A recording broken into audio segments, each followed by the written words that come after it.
I know a lot of folks have been a smidge confused as to why this Optimus Prime exists. Firstly, there's the fact that last year there were just way too many G1 Optimus Primes releasing, even more if you remove the qualifier of G1. And secondly, there was a perceived clash with the missing Link version. Why should we have this thing when a much better version already exists? Well, firstly, there's the fact Takara's initiative was wholly separate, and this genuinely seems like a funny coincidence. Secondly, that thing is 120 minimum. This is a much more accessible option, and I'm really glad this does exist, because holy hell, this might just be the definitive G1 Optimus Prime for me. Even more than 86 or Earthrise, it's just amazing. The plastic perfectly captures the feel of the original toy, dense and weighty. It's not a particularly large figure, but it really pushes what the parts count can do. In fact, they had so much left over that they kept adding ankle swivels, extra weapons, rubber tires. They just kept going because unlike a bunch of releases, they actually had a wealth of resources at their disposal. Of course, there are limitations with the design, like the waist swivel being behind the bumper and the fists not having swivels due to lack of space. But it's still an utterly awesome figure, especially with how expressive he is. Most of that comes down to the articulation, but this head sculpt is also doing a lot. It's closer to the box art than the actual uber-wide original toy, and that's been a big turnoff for some fans, especially those who stuck with the missing Link instead, but honestly, I think it does him even better. He just looks amazing in any pose you put him in, and sexy in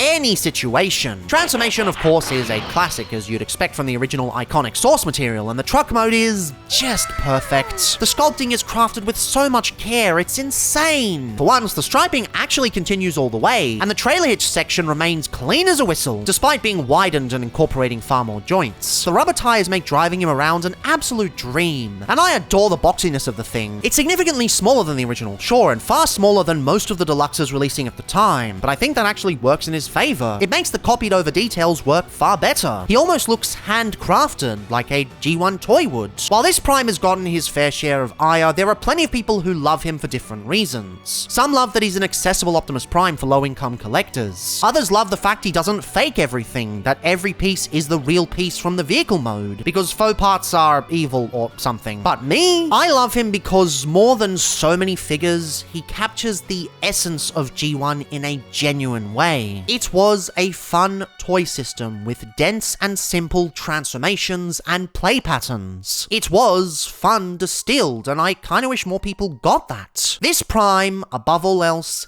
gets that. Much like G1 itself, it trims a lot of the unnecessary fat and gives collectors an unfiltered experience. It is a fun deluxe that does exactly what it sets out to do, and honestly, what's more G1 than that? What's more brilliant than that? What's more Transformers than that?